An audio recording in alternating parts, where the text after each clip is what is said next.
Welcome to IB Unplugged, a Cognity podcast for IBDP educators that tackles your submitted challenges and questions by connecting you with experts and peers who share their ideas and stories from real classrooms. Whether you're a seasoned educator or new to the IB world, each biweekly episode and guest aims to equip you with practical tips and positive inspiration, helping you teach with more confidence, creativity, and joy. So whether you're walking your dog or commuting to school, hit play and join a community of educators ready to learn, laugh, and thrive in your IB journey. Hi, everybody. Welcome to another episode of IB Unplugged. This week, we're talking about teaching for regeneration, economic systems, sustainability, and empowering future thinkers. Our guest, Jennifer Brandsberg-Engelmann, is going to share how we can shift the conversation in IB economics toward regeneration, interconnection, real-world applications. So if you've ever wondered how to make your economics or your global politics class feel more authentic, more impactful, this conversation's for you. Court, tell us a little bit more about Jennifer. Yep. So Jennifer, she has over 30 years of experience working as a teacher. She's been in the IB world, teaching basically all of the individuals in society's courses. She's also been working with Cognity for a really long time. She's been one of the authors and one of the lead authors in business management, economics, and even ESS. So we are really excited. She, a couple of years ago, has actually stopped teaching to be full-time working on building a course for regenerative economics and really being able to spread this mission and this vision that she has for how to teach not just economics, but education in general. So yeah, really excited to talk to her about this. She's got a lot of great ideas on how to improve your IB teaching and economics and different ways that you can explain the different systems thinking and all the different parts of the syllabus in a really modern and fresh way. Thanks for joining us, and we hope you enjoy the show with Jennifer Brandsberg-Engelmann.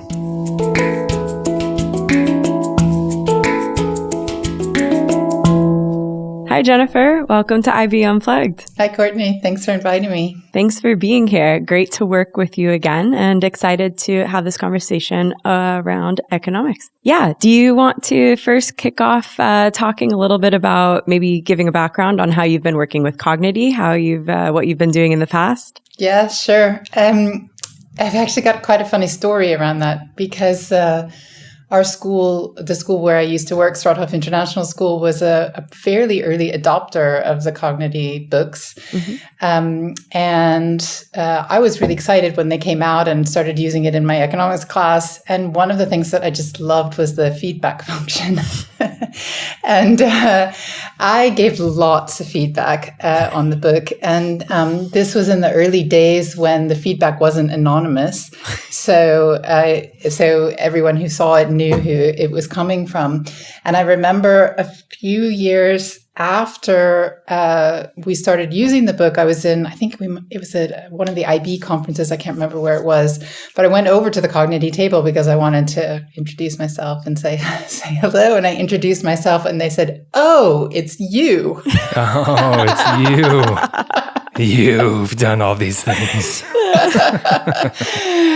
And I had several colleagues standing around at the time, and they thought that was hilarious. So I didn't hold back on the feedback.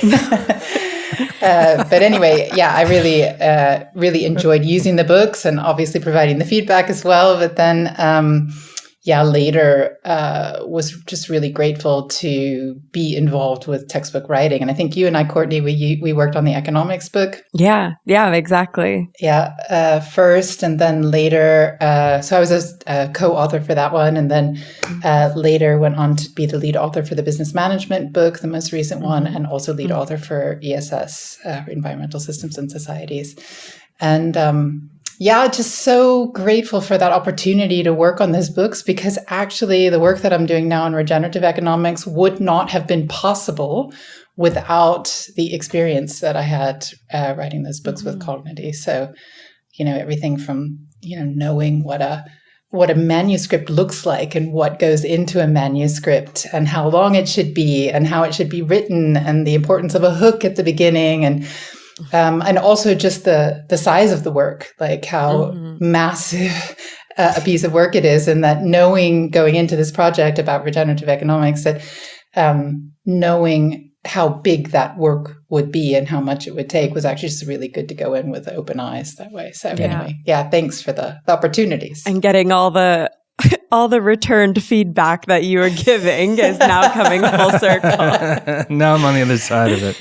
Yeah. I don't have anybody who's quite so assertive about their feedback as I was at the time, which is good. But we do have a feedback button, and that was something that I learned from you about the importance of that. So, that's great. Was super grateful for those opportunities. Great. Now, Jennifer, you kind of alluded to it just now. You've got a pretty strong experience in social studies in general, and obviously things like economics. You mentioned ESS and some of this as well. But I wonder if you could kind of give us a bit of a background in terms of like what first drew you to that intersection of economics and sustainability and this idea of regeneration. Where did that come from? I mean, I can go back to, I guess I have to go back to the financial crisis, honestly, because before that, I wasn't really even aware that there were other schools of thought in economics. I'd been teaching and, had a very mainstream education in economics and had been teaching the IB course for many, many years. And but around the time of the financial crisis, and then there was all this discussion about equity, inequality, economic inequality, especially.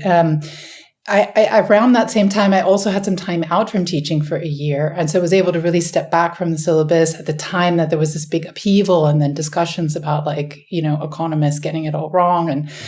And that really, for me, started to get me to call into question what we were teaching just generally. So it wasn't even so much about environmental sustainability as such, but kind of like my first sort of intellectual disconnect with the discipline was around economic inequality and how little time we spent on it in the course. I mean, I remember at the time, the course, this was like 2 syllabi ago, but I would spend something like 7 weeks on theory of the firm and 1 day on equity. And I just thought, there's just something not right here about the balance in the course between different ideas. And so actually that experience then prompted me to read more widely in the discipline, to become more acquainted with heterodox thinking in the discipline. And but it was really in 2018, in the spring, I read Donut Economics. Right. We talked about that a lot when we were doing the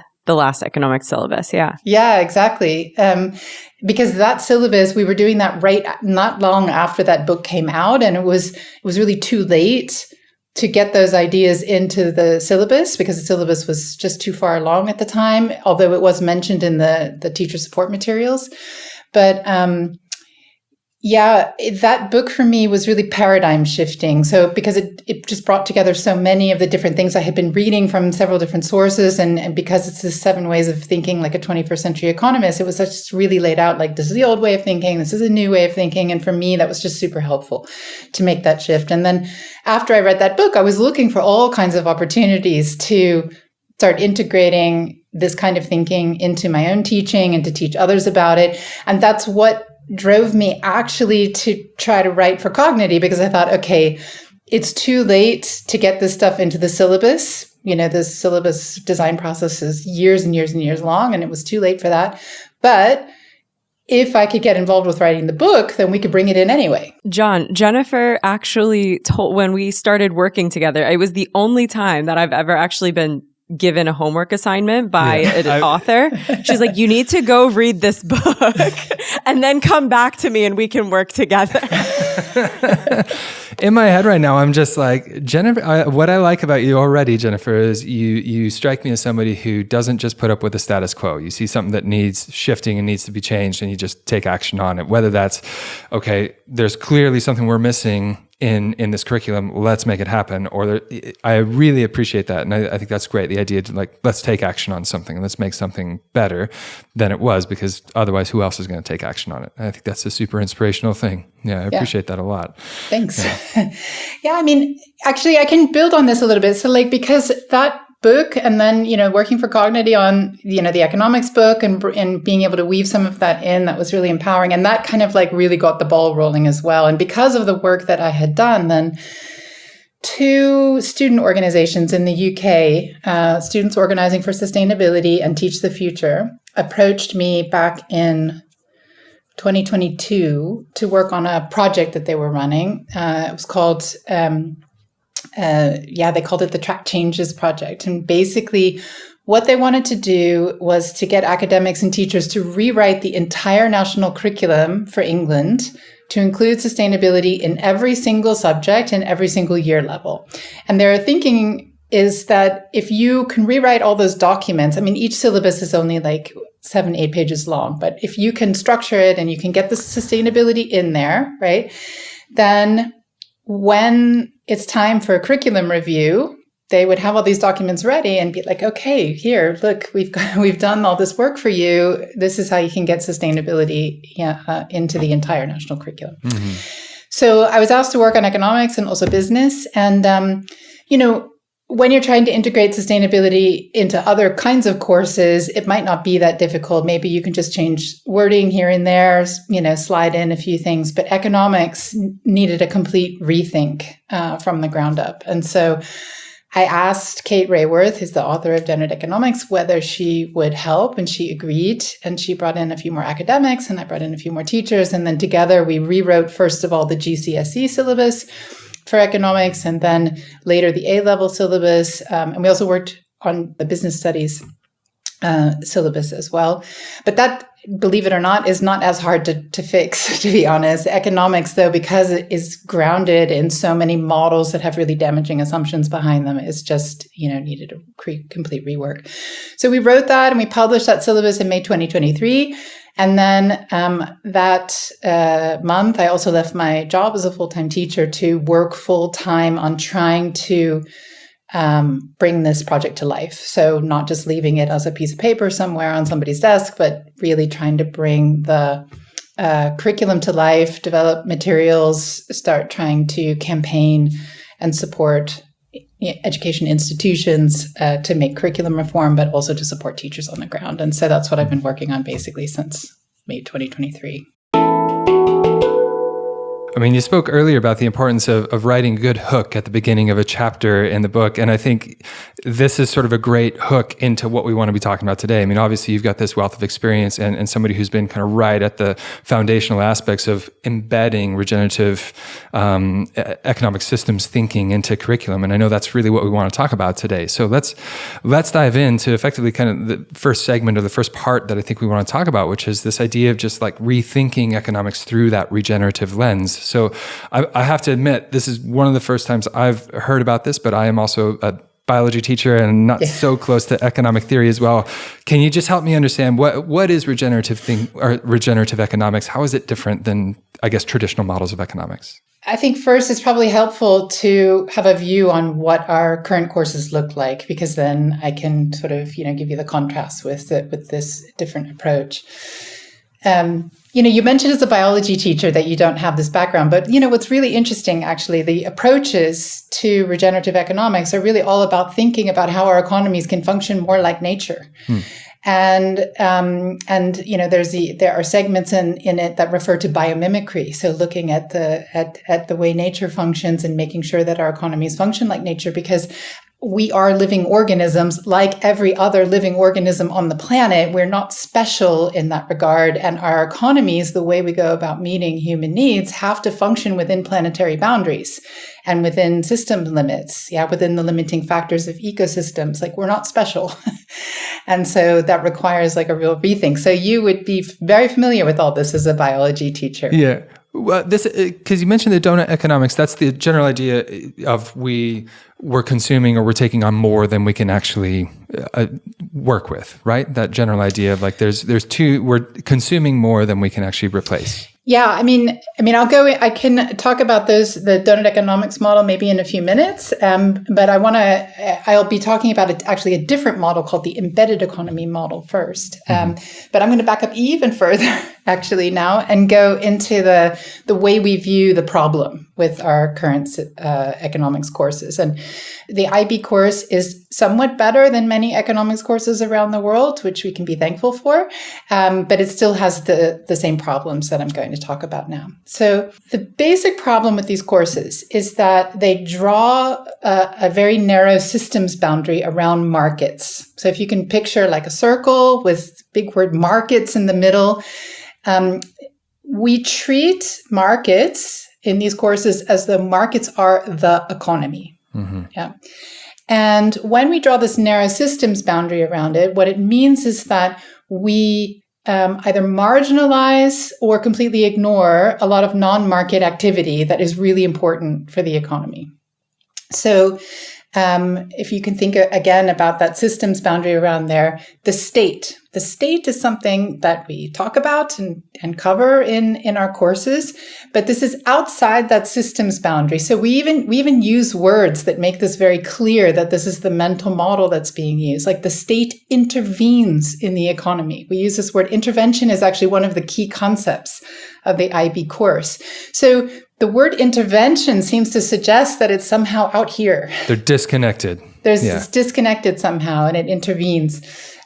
We talk about the state imposing taxes, or that taxes are a burden, right? There's all this language that show that the state in these courses is quite a marginalized figure, right? It's not a provisioning institution in its own right. Yeah, it's out there correcting market failures and messing things up, for markets in some sense. But there's competing entities. There's things that are separate from one another, as opposed to I'm assuming now that you're going to go to thinking with my biology hat. Things are obviously interconnected.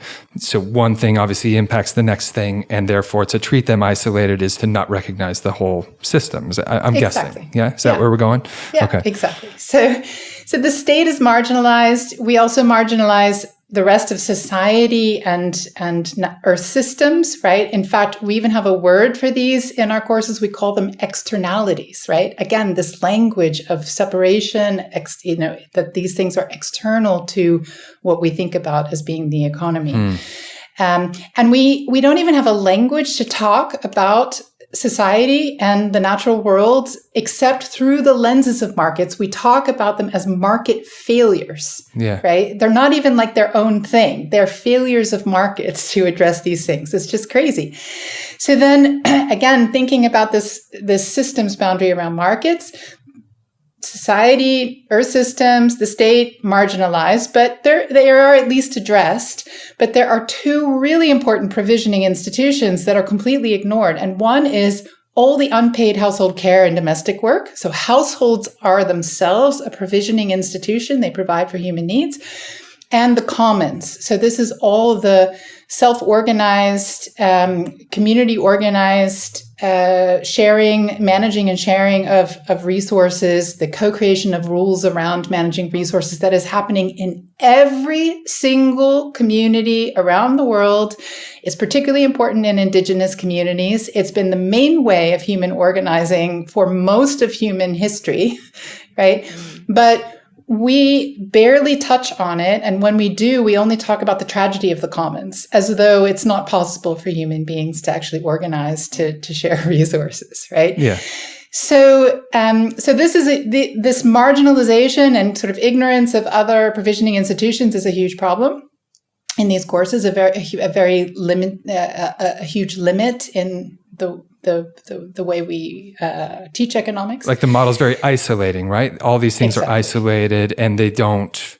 If they interact, it's typically coined with negative terminology or some form of like interruption to the ideal, right? Yeah, exactly. Markets are the default. But then even when we look inside that system and we look at how markets are taught, the assumptions behind the models are incredibly damaging. In fact, I would argue that they don't line up with the values that most parents are teaching their children, right? So the models that we use rely on the assumption that human beings are selfish only, that we are utility maximizing individuals, that price is the only metric of value that matters, that businesses should be maximizing their profit, which when you peek behind the curtain there, what that means is businesses should be using their power to basically like take as much as they can possibly can from, customers and the rest of society, right? That's what it means to maximize your profit. That endless and aimless economic growth is both desirable and possible on a limited planet. And we even start the course like day one, maybe day 2 or day 3, we teach students that about the concept of scarcity, that we actually teach them that resources are limited, which is true, but that human needs and wants are unlimited. Humans are insatiable, and that therefore there's never enough, right? And this sets up a totally kind of competitive mindset where we're kind of setting kids out into the world thinking that they should just be grabbing as much as they can for themselves because there's not enough, right? That's so interesting to put it that way because, there's like broad stroke assumptions that we're now almost implanting into students' minds to think in this way when you approach these economic theories, right? Yeah, it's kind of fascinating, really, when you recognize like, oh, we're just assuming that everybody's going to think these ways as well. Yeah, I mean, fascinating is one word. I mean, I think it's just awful. It's really disturbing, to be honest.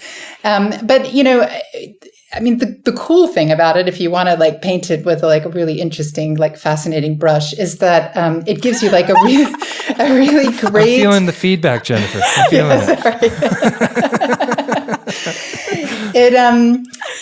It gives you some great opportunities for TOK because, I mean, honestly, like the way these theories are taught and the models, because there's math in it and there are these nice graphs and it all looks really factual and like it goes unchallenged. Like the scarcity assumption goes unchallenged. Nobody asks kids to think critically about whether it is true that human needs and wants are unlimited. Is this a real thing that you've experienced as well, right? Yeah. And so, you know, that's a great opportunity for a theory of knowledge lesson. We've got actually some nice teaching materials around the scarcity assumption and what it would mean if you started your course with the concept of sufficiency instead, like how that would reshape the entire way economics is taught.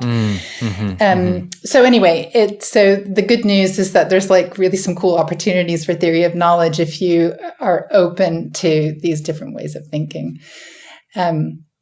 So anyway, this is the problem that we're dealing with, this narrow systems boundary, and then what it does to thinking about all the other provisioning institutions, to society, to nature, and then these damaging assumptions that we're kind of implanting into kids' head at a very, it's a sensitive moment. They're in adolescence and growing up, and these are not really the values that really match up, I think, with what most parents want. Or what we would, or what educators would want. Yeah. Okay, so you've kind of set the scene. A traditional model of looking at economics would be very much of all these factors are isolated. The market's the key thing we need to be focusing in on. Here's assumptions that you have to have in order to access these facts that we're going to be discussing around this course. All right, how does regenerative, what's different? How do we address all those sort of assumptions? Usually I dive in now by talking about the embedded economy model, which is how we've framed this. But recently, when I've spoken to teachers, we did this recently in a workshop in Amsterdam, I've tried to back up even further and kind of present what I think are two truths, if you were. That if you accept this, then it really helps you understand why we need to reshape this course. One of those truths is that human beings are a part of nature. We're not separate from it. We are, like I mentioned earlier, we are a living organism. I think you said we're not special a few times, so I got that. Exactly. We have to, and because we are part of nature, and we are totally dependent on nature. This is something also like a kind of fun activity to do with kids because most people actually don't understand exactly how dependent we are. Like every breath you take comes from oxygen that is produced by ecosystems. Every cell in your body, like every material that you're made of, it all comes from nature. Every item that you use, the pencil on my desk, the paper, the desk, everything, right? Yeah. And so we have to understand this, right? And once you accept, or if you accept this truth that human beings are a part of nature, then it becomes clear that our economies, the way we go about meeting human needs, have to function within nature's limits and in accordance with nature's processes. That's the first truth, part of nature. That means our economies have to function like nature. We have to be, living in harmony with natural processes and not constantly undermine them. So that's one truth. The other truth is human beings are dependent on each other. There is no such thing as like individual human thriving, flourishing, or whatever. We all need each other from, like I wouldn't be on this planet if it weren't for somebody giving birth to me and then caring for me for the first X number of years of my life. none of us could survive very long without the presence of other human beings. And so it's critically important that we understand our own individual embeddedness in society and social systems and the care of other people, right? So care also has to be kind of at the center of our thinking about what it means to have a healthy economy. So those are the kind of like two big truths. And like once you accept those two things, then you can start looking at your course and thinking, okay, like what are the assumptions and the approaches that are not in line with those two things? Yeah. Those two things, right? Yeah. I mean, right away, scarcity and care are not exactly aligning, are they? No, exactly. Okay. Yeah. Yeah. So on that basis, though, so one of the donut economics book, so there's a very famous donut economics model, which you might have seen, which is a ring, and on the inside it has the social foundation, so human needs in the middle, and then on the outside it has planetary boundaries, and the goal is to meet human needs within planetary boundaries. So the donut represents what's called the safe and just space for humanity.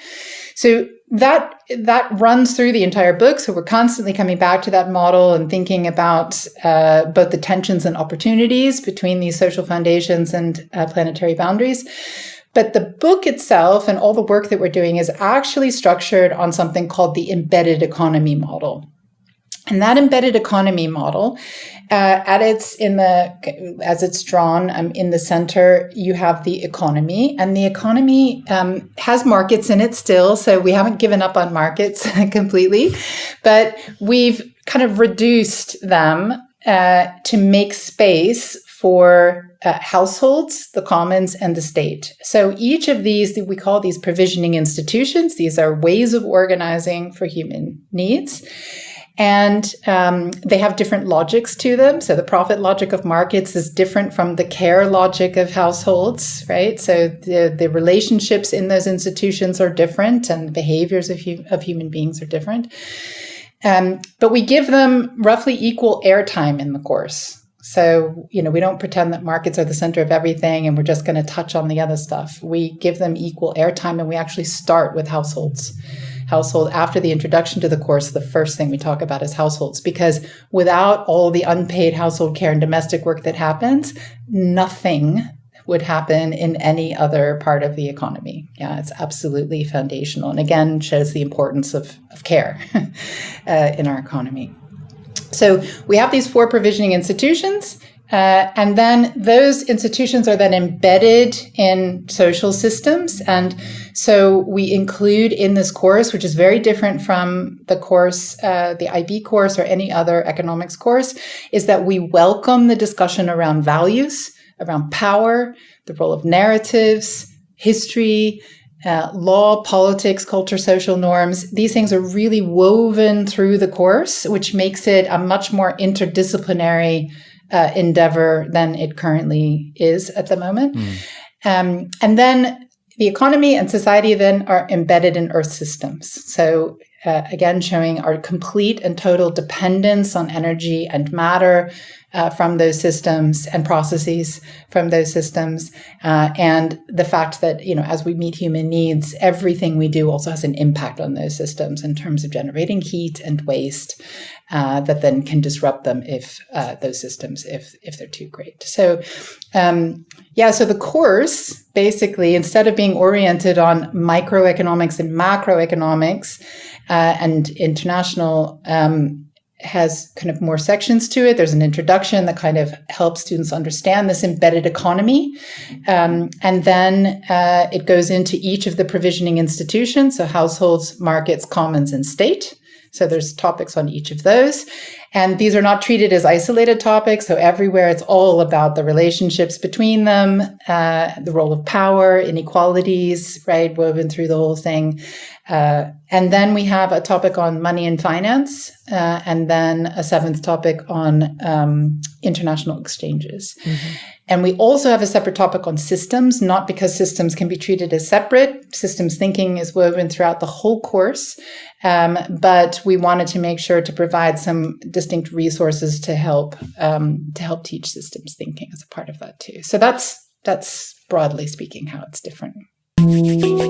Becoming a better IBDP educator is a daily practice informed through reading, research, personal experience, and episodes from IB Unplugged, like the one you're listening to right now. But sometimes the show can go a bit too quickly, or we simply forget some of the key points once we're out of the car or back from our walk. So to revisit the content in a condensed version, you can download the episode summary at cognity.com/IB Unplugged. You'll find useful links to other resources and exciting bits of information that you can use immediately in your daily practice. So now, back to the show. All right, Jennifer, thanks. That helps really to understand, I guess, the key differences here. And you can see where the regenerative economics course really helps for better systems integration. I know you mentioned that you've got the system study that's sort of, you mentioned it almost like it was outside, but obviously it's not. It's very much integrated, and you can see how it is with all of those provisioning institutions and how they all relate against one another to create that embedded economics model. So you can see how this now, with just the IB educator hat on, I'm seeing so much more critical thinking going on. I'm seeing so much more like, what knowledge do we have here and what assumptions are we making on that knowledge? What truth is in that knowledge? So there's so much IB style stuff that's present here. And this, I think, provides a really nice segue, I guess, into our next segment here, really talking about like the classroom strategies for how we're developing a deeper understanding of that. So talk to us, how can you make these like strategies, or how can you make economics a little bit more relevant and more inquiry driven for students? You mentioned like a previous model would be like, oh, we're going to just talk about it. But now with this regenerative model, you invite discussions about power, you invite discussions about different perspectives and where people are from. What other strategies do you have that really help to make this more relevant and inquiry driven for your students? Yeah, I mean, I guess first of all, it would be good to kind of tap into the whole systems thinking element, right? Because this, I don't want to imply that the current course has no systems thinking in it, because it does. And when you kind of dive into what systems thinking is, and there are lots of different definitions about systems thinking, but I'll kind of give you an overview so you can understand how we've presented it in this piece of work. We've highlighted the work of a few educators, the Cabreras in the United States, actually, who do a lot of work on systems thinking all the way down to kindergarten with kids.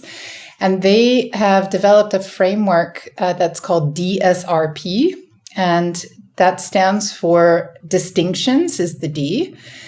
S is for systems, which is a little bit odd, but it's really about seeing wholes and parts, so parts within wholes. And this enables you to have this ability to zoom in or zoom out, because when you zoom in on a part, you see that the part, that part can also be a whole, and that, you know, can have more parts, or you can zoom out.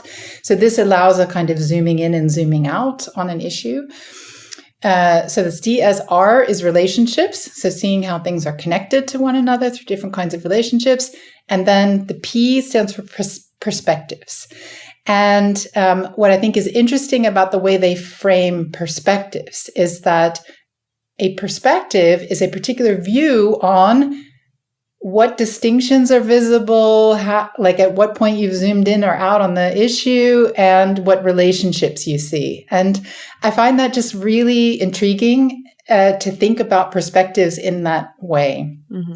And what I like about this framework, and it was new to me when I started this work, actually. So I'm still like fishing around in it, but we've written quite a bit about it in the work.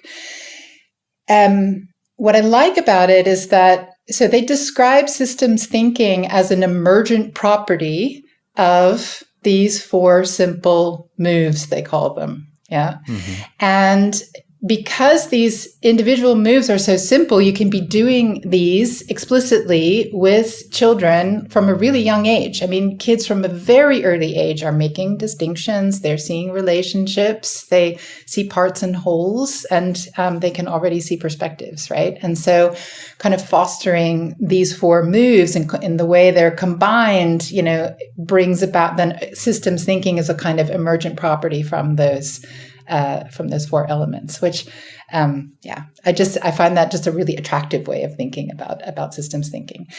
And, so we have included that and some exercises around that. And it's not to say that there are other ways of teaching systems thinking. And we have, we also go into some of the kinds of systems thinking models, so stock and flow models and causal loops with feedback, network models and agent-based models.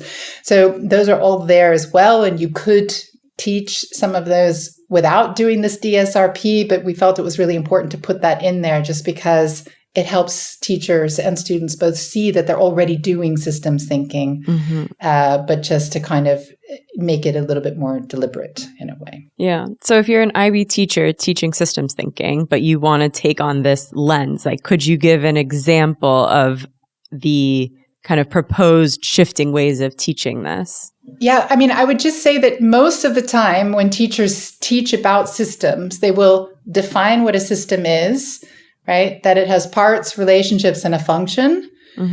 And then they don't do much more than that, right? So there's not very often what I have seen anyway, as I've seen, because systems is a key concept in the IB. It's everywhere. It's one of the ones that stretches, I think, across most, if not all, of the subject areas, right? Right. So, but it's very often treated in this really kind of superficial way. Like once you've defined what it is, and then you might occasionally make reference to a part or a relationship or a function, but a lot of times it doesn't go deeper than that. But this DSRP model invites you to kind of constantly be, thinking deliberately and explicitly about these distinctions.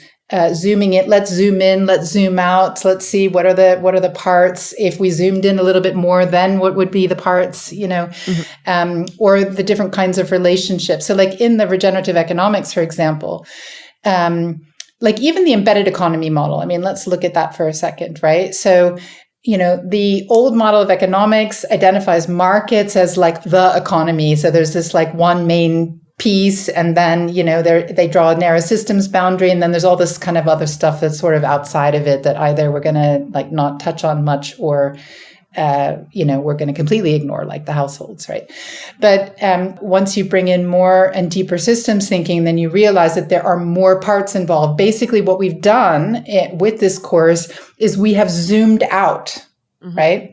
So instead of zooming in only on markets and treating all this other stuff as peripheral, we have zoomed out now to see the bigger, more complex picture. And that opens up a much more complex set of relationships between these provisioning institutions, understanding much more deeply, for example, our connection, like the role of energy in the economy and matter in the economy, et cetera. So, and then distinguishing between these institutions quite well, right? Because even though they're overlapping, because they're all providing for human needs, they're different from one another. The household operates differently from a market, right? Households, and this is an interesting conversation also for education authorities right now who are reimagining economics, because we typically talk about like cost benefit analysis and, rational thinking being to maximize personal utility and an individual, my own benefits. But the logic, the care logic in households doesn't operate that way very clearly, right? And so being able to distinguish between these two provisioning institutions then opens up this possibility for exploring different motivations for human behavior and different ways of making choices, for example. And then I guess, like just from a very practical perspective, and one of the things that we've done in this course is we've taken out all the supply and demand diagrams and anything that even remotely looks like that old paradigm way of... Wait. You took out the graph? Like the economics graph? That's the one graph John remembers from economics. That's all I know. When my students are studying economics, I'm like, do you know the graph? The one with the... Yeah. So the graph is gone. Okay. How? What we've done instead is we've used causal loops with feedback to talk about the same processes. So instead of having, price on the vertical axis and quantity on the horizontal axis and showing supply and demand, and then shifting these curves like a lever, in the economy with and then showing one move where then the price rises and the quantity rises, et cetera, right? Instead, if we can use causal loops with feedback, we can show this similar dynamics between supply and demand and price, but there's just movement. Like both of these things can be moving at the same time. You can introduce then other factors that then play into the systems.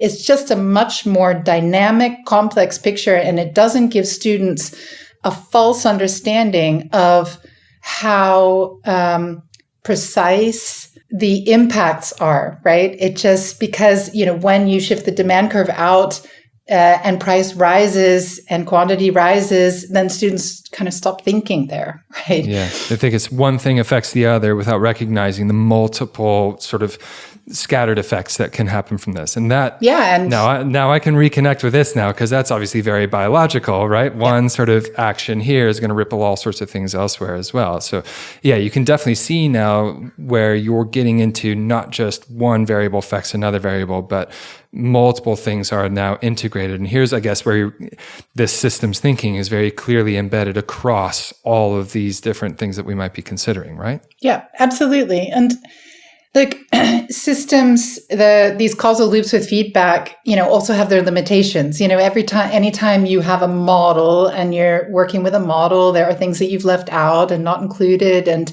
you have to be aware of the limitations of it.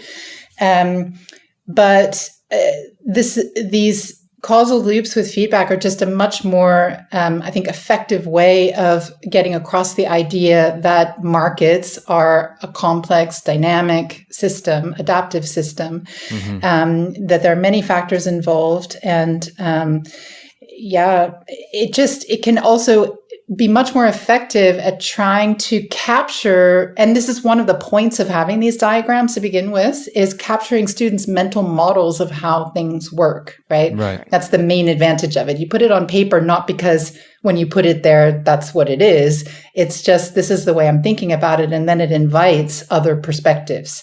Oh, I didn't think about it that way. I thought about it this way, and this is how I would draw it. And these are the factors that go into it. Let me adjust my mental model because that totally makes sense. And right. So it's an invitation. Yeah. Much more than these supply and demand diagrams are. It's an invitation to a dialogue and an understanding of the complex adaptive systems involved. Yeah. And I like that, because I think, even if you are teaching a curriculum that you do have to teach supply and demand, it's like what we were talking about before of like, how do you make this into a conversation? How do you challenge it, making it, whether you're bringing in TOK, if you're teaching the IB or whatever, but not just saying, here's the diagram, remember how to make it, and be able to explain what happens when you shift an axis. It's, no, like, let's break down what's missing here and what we can add, and really making that the conversation. So even if you still have to teach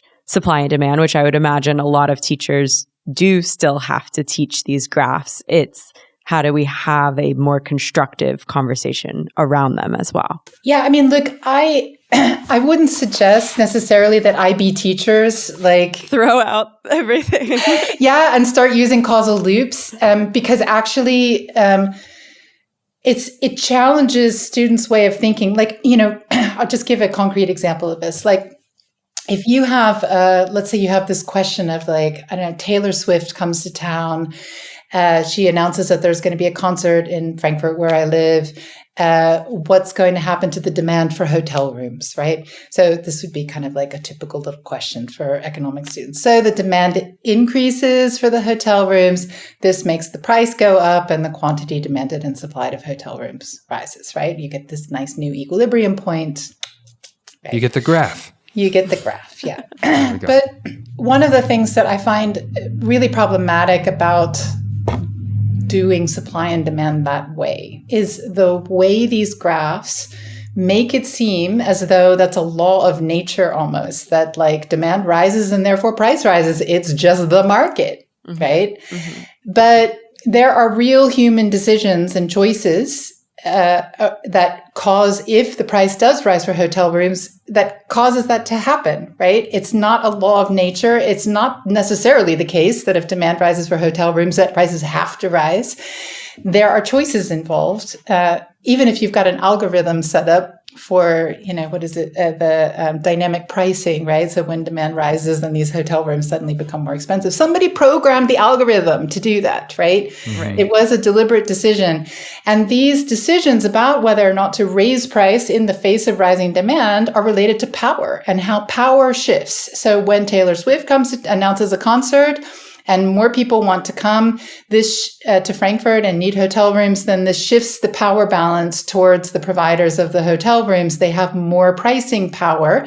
They can choose to use that power or not. Mm-hmm. Yeah. If we then plant in everybody's minds that firms should be always profit maximizing, then they're going to use that power, right? But there are consequences for that, because it means that, consumers who want those hotel rooms then have to pay more, right? So you're shifting, you're shifting the power, and you're shifting who gets what in the economy based on this. Now, we might not care that much about this kind of dynamic and prices rising for hotel rooms when Taylor Swift comes to town. Maybe that doesn't matter so much, but it does matter when you start finding markets determining who gets what in things that are much more consequential, like water. Right. Mm-hmm. Or baby formula, or things that are not luxury items, or like non-essential. Yeah. Exactly. And, part of the issue that we've had with this focus on markets and this kind of dominance of this way of thinking about the economy is that we have seen markets then moving into ever more areas of our lives. And governments being willing to sort of like give up what had been state provision before, then is now privatized and whatnot, with huge consequences then for the population. Yeah.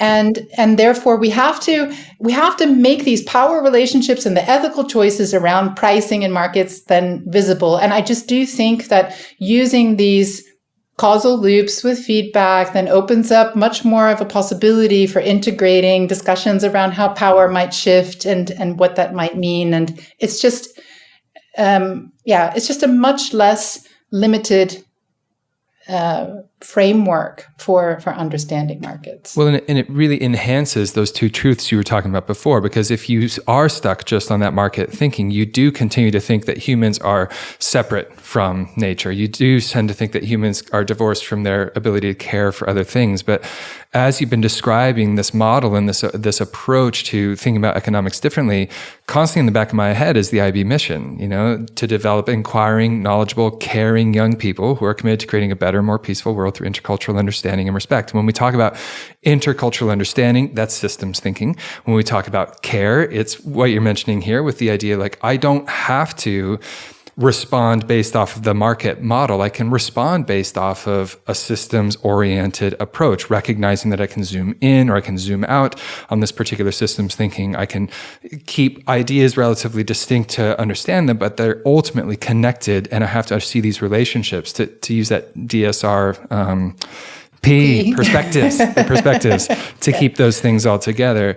So even as an IB educator, and I think for any IB educator that's listening to this right now, and they may be thinking, right, but I still have the curriculum, I still have to get through it the way it is. You can see how even just dripping some of these things in, like what you've just discussed, can really help to actually achieve the mission of the IB. It can really help to develop truly critical thinking individuals who evaluate their own positions. What are the assumptions I'm making in order to understand this model? And are those assumptions true? And what other truths can exist in this space? This is just a very exciting way, I think, to approach economics instruction, to approach, getting students more engaged with, an inquiry-driven model to really dive into what are all the other variables, not just the one that might have affected this particular price or this particular response. What are all the variables that are playing in here? Today's Cog Tip comes from Elisa Rod Garcia at IDEA College Preparatory. If your students rely too much on explanations and avoid their reading, try using Cognity's interactive features. The mix of engaging videos, apps, and self-paced content has helped motivate my students to take more ownership of their learning. Thanks, Elisa Rod. Yeah, what we've discussed so far, Jennifer, this has been really inspirational. And I'm not even an economics teacher, but it's just something that I'm just like, yeah, all these things line up with what the IB is trying to do and what we as educators, I think, want to do. We want to create a better world. That's why we got into education. And you can see we're just shifting the mindset a little bit here and going more into this regenerative economics approach can achieve those things. No, I agree. And I think that luckily, not luckily, but by choice, the IB curriculum, like you said, it's not the worst by any means when it comes to like where it falls on that spectrum. Yeah. And I think that there are, what I remember when we were talking about the last syllabus, then obviously, hopefully the next syllabus will move even further into that direction, but it gives you space to even push the boundaries a bit more. And I'm wondering if you've seen any good ways that IB teachers have been taking this regenerative economics framework and pushing the boundaries even more in the syllabus to be like, are there any strategies you've seen, anything project wise that has kind of come to light as you've been doing this project? Yeah. So I first just want to be clear that this is relatively new. Yeah. And so basically, like what I can talk about is like how, so, teachers have the mandated syllabus. They have a high stakes exam at the end. The syllabus is quite full already, right? A lot of what we do in regenerative economics actually challenges the approaches. So teachers have to use them carefully, particularly like, if you might have some really high flying students who like can deal with the cognitive dissonance. But many teachers also have have students who are just barely going to pass, right? And so you have to be quite careful about what you're doing and how much of that dissonance you're introducing. But it is what we've done to try to help teachers bring this in as much as possible is we've done a mapping of the IB syllabus. So we have a spreadsheet, and in the first column is the IBDP economics syllabus, all the content. In the second column are links to the book that we've written, which I can talk about in a few minutes. We haven't really gotten to that yet, but the links to the book, so areas and content that allow, like the current syllabus allows like a foothold for, this bit of regenerative economics if you feel like you've got time and want to do it. And then in the third column, there's some notes. So just some explanations about the links or why it might be important to do this with students, etc. And we've also included the TOK material from the syllabus at the bottom. So to try to give some suggestions for the TOK questions that are actually in the syllabus and how you might be able to use regenerative economics to address some of those questions that are there and that are also in the Cognitive book. So this is one way that we're helping because teachers can't, they don't have time to like look through the whole work that we've created. I mean, it's a massive it's enough teaching material, probably more than enough for 2 years worth of teaching, right? So it's a huge piece of work. So what we're doing is like trying to do like little things that, help people find things really quickly that they can integrate. And we're doing that not just with the IB, but also like slowly as I have time, I'm doing that with many other syllabi as well. So we've done Cambridge, IGCSE, we've done the EdXL syllabus for A levels, we've done the Dutch syllabus, the Dutch economic syllabus. Mm-hmm. And we're just going to be doing more. Oh, the AP macro syllabus we've also done. That was really hard because it's just so completely different. There are not that many footholds for what we're doing in that course. And then, I hear from teachers all the time who are just trying little bits and pieces. And the feedback we've gotten so far has just been great. I mean, I found teaching really rewarding and it was great. And I had good relationships with students and teachers and other teachers and parents and whatnot. But I get emails almost every single day from people saying, oh my God, we love the work. We've done this with kids. We did this thing with kids. It was great. Thank you so much. Looking forward to the next topic. Like, it's just, a lot of really positive feedback. It's just super exciting time to be doing the work. One of the things that I'm really excited about right now is that the International School of The Hague decided to drop their MYP 4/5 economics course, and they're going to do regenerative economics now. Oh, wow. In MYP 4/5. Yeah. So I'm working with them to develop a comprehensive plan for the 2 years and help them figure out, because they can't do everything that's there. So we're kind of like working on mapping it out and we're going to do all the MYP unit plans, and we're going to make everything publicly available for any other school that might want to do it. Amazing. So it sounds like there's a wide range of resource available, and as you say, beyond 2 years worth of stuff if you want to get into the regenerative economics. But if I've understood correctly, I think probably the most powerful perspective shift that any economics teacher could have right now is, I guess, kind of moving away from that older style model of the market is isolated and these other factors play into it. Think about the systems and how all these things are interconnected, and then really inviting that critical thinking element. And even if you just kind of adopt that perspective yourself, perhaps that would then come out across all your teaching as well. Is that a fair kind of, do you think that's kind of the crux here, or what you would hope people are hearing from this particular episode? Yeah, absolutely. I mean, and also just the embeddedness, obviously, of the economy in society and Earth systems. I mean, it's a huge blind spot, actually, in the current syllabus, even though sustainability is a topic. There isn't kind of this explicit knowledge about our dependence on energy and material resources, and that needs to be made much more explicit, because I just don't think you can understand. You can't be an economist really properly unless you have some understanding about how nature works and the origins of all the things that we depend on. So, yeah, that would be the care, the embeddedness in nature. These things are really critical. And I just think it's really worthwhile also just making students aware that households are part of the economy and that we're not just consuming things from markets. It's actually really funny. Like, one of the interesting things that I found is how households are discussed, if they're discussed at all, in curriculum. And the Luxembourg national curriculum actually has a statement in it that says the main function of households is to consume things from markets. So there's an embedded assumption as well that's kind of been put out there. Yeah, I mean, but when you have this perspective that it's just monetary flows that we're talking about, and you've got, your circular flow of income model that most people have in their heads, then you've got households here who are providing their labor to the businesses, and the businesses are making stuff and then selling it to households, then that makes sense. But I mean, come on, really? It just makes me giggle every time when I think about it. I mean, if it weren't so tragic. This has been so informative for me and a really valuable chat. I really appreciate you taking the time to discuss this and to clarify this idea of regenerative economics, and just seeing the ways that it can be, that it already embodies IB learner mindset sort of things and approaches to learning in that way.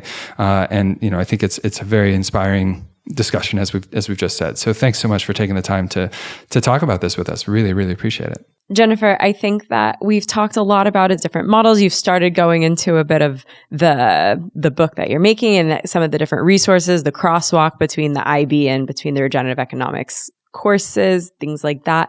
What if you could give these next steps for IB teachers? Like, what resources do they have available for them? What could be some ways of getting started here? I've mentioned already this mapping that we've done, and just to kind of explain briefly what this maps to. So we've, in addition to the syllabus and specifications that we've written, we've also been working on a book. So there's a book online, and users of Cognity they'll be quite familiar with the structure of it, because I've used kind of a lot of my experience with the Cognity book in the way this is organized. So the book, it's not quite finished yet. We're still working on it, but we're publishing everything as we go so that teachers can already be engaged with it. So we've got 5 out of the 7 topics published, plus the systems thinking topic as well. The work is all in the Creative Commons. And so that means that students and teachers, they can do whatever they like with it. They can copy, paste, they can make presentations, they can adapt it, whatever they like, they can share it on.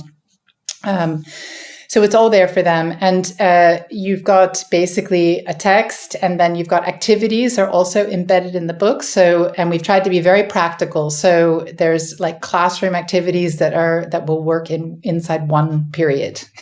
So we've tried to be very practical. So anywhere from 1 to 4 or 5 possible activities, depending on the section that is being covered. Mm-hmm. There's like auto-marked questions for students. There are further exploration links. So if a student's really interested in a particular topic, there's other things they can explore. We've got all the sources that we use. So if you're interested as a teacher in exploring like where the information came from, we've included that as well. And then we've got terminology lists that we've created Quizlet lists to go with every single one of them, so that there's a possibility also to learn new terminology with all that gaming. You've kept busy, Jennifer. Yeah, it's a big piece of work. But then at the end of every topic, we're also putting together a list of project ideas. So if teachers or students want to do more in-depth projects or creative projects around the material, that there's some ideas for them. So we're talking about CAS projects or service action projects. This is all really helpful for that. So, and they're really creative. So like, it's not, these are not like typical economics projects. We've got art projects and we've got citizen science in there, John, as well. And, all kinds of things for students to, ideas for them to kind of like get their creative juices flowing. So we've got all that there, and, teachers are picking it up and using it, but I'm also working with teachers and students, in quite a few schools around the world who need help trying to figure out how to get it into their programs. And so, teachers are contacting me all the time to get some advice, and we do calls with them or whatever to help. And so teachers can be embedding this stuff into their courses, but they could also run like an extracurricular program. Kids could also do like a self-study group as a part of CAS if they wanted to. TOK are always opportunities, of course, to weave this stuff in. But then really the big prize, and what we're really hoping for, is to get change at the institutional level. So we're hoping that the work that we're doing, the book, the syllabus, all the work with the teachers and everything, will also then have an impact on what happens with the syllabus revision in the IB. But not just there in Scotland. We're engaging with Scotland right now, and the Netherlands as well. And the big hope is that if we can kind of shift these institutions in this direction, that we're going to set off some social tipping points. And then we're just going to see school systems across the world starting to go in this direction as well.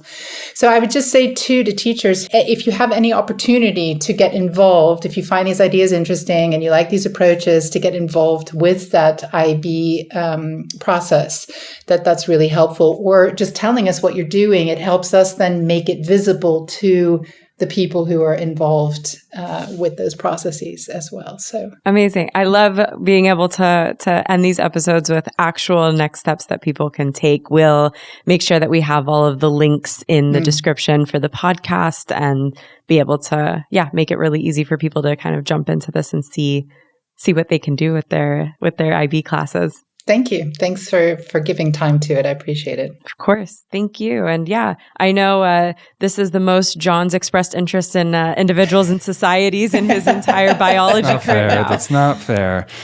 All right, it's a little bit fair, but no, it's no, Jennifer. This has been a really, really fruitful discussion. Thanks so much for outlining all these really cool things, and obviously some great ways that we can be approaching the economics course. IB Unplugged is a Cognity podcast hosted by John Patton and Courtney Marlene, and produced by Catalina Gaffney. Be sure to subscribe or follow and share with your fellow IB educators. If you'd like to submit a topic, request, or question, please do so on cognity.com/IB Unplugged. Let's keep the conversation going and support each other in teaching with confidence, creativity, and joy. See you next time.